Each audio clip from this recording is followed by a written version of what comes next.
Listen, everybody, love should never cost you your peace, joy, or happiness. If it does, you may be in a toxic relationship. Hello, everybody. It's godsgirlg. Thank you for joining me for another video today.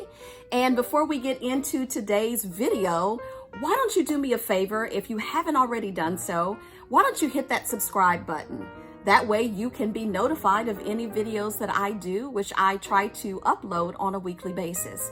And while you're at it, if during the course of this video, you hear something that you like, why don't you hit that thumbs up or comment below? That gives me great feedback on whether or not the things that I am uploading and doing on my channel are resonating with you.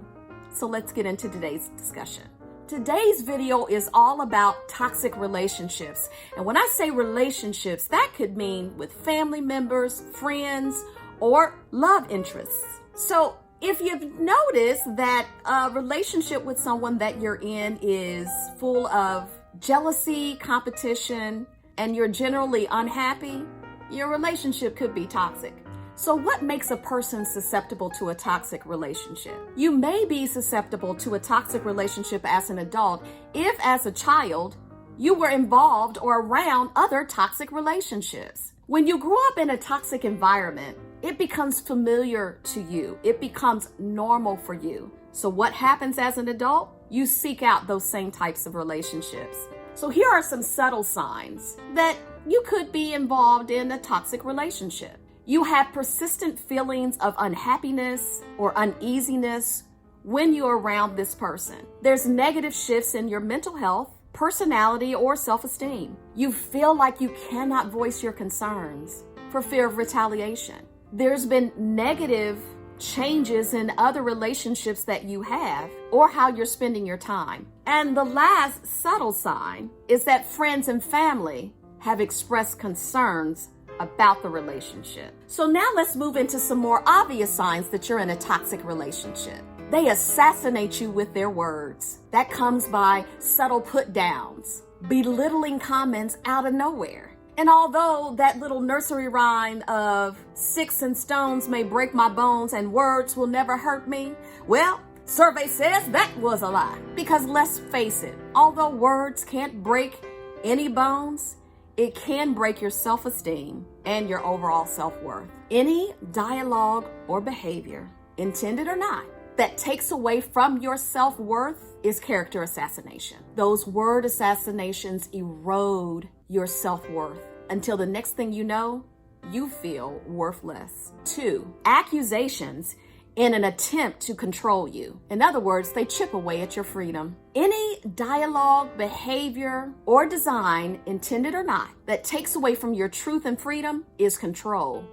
It is in these moments that you feel you have to walk on eggshells, trying not to violate any unspoken rule or perpetuate an accusation. So it puts you in a position of having to constantly monitor what you say, how you say it, and when you say it to avoid rocking the boat. 3, they never take ownership of their toxic behavior. In other words, their sorry is broken. When you are in a relationship with someone, it is an opportunity to grow and evolve. When people don't own their shortcomings, they're not learning, expanding, or growing. And this can make for a toxic relationship. 4, holding the relationship hostage by making a blanket statement versus having a conversation. In other words, they have a passive-aggressive approach to having a discussion.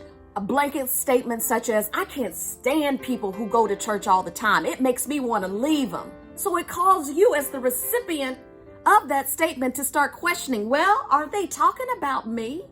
Who are they talking about? Passive-aggressive behavior is an indirect attack and a cowardly move for control. What makes it toxic is that it steals your capacity to respond and for the issue to be dealt with directly. 5, going silent or buying away the problems and never addressing the relationship issue that's causing a strain. This action sets a horrible precedent for the relationship because problems will always reemerge. Nothing will ever get resolved because the conflict always ends in another type of argument. 6, you don't have any say in the important decisions because you're not seen as important. You must know that in a relationship, your voice is an important one also. What you think matters. A person who values you will also value your thoughts and opinions. They won't pretend that your thoughts and opinions don't exist or assume that theirs is more important. If you find yourself in a toxic relationship,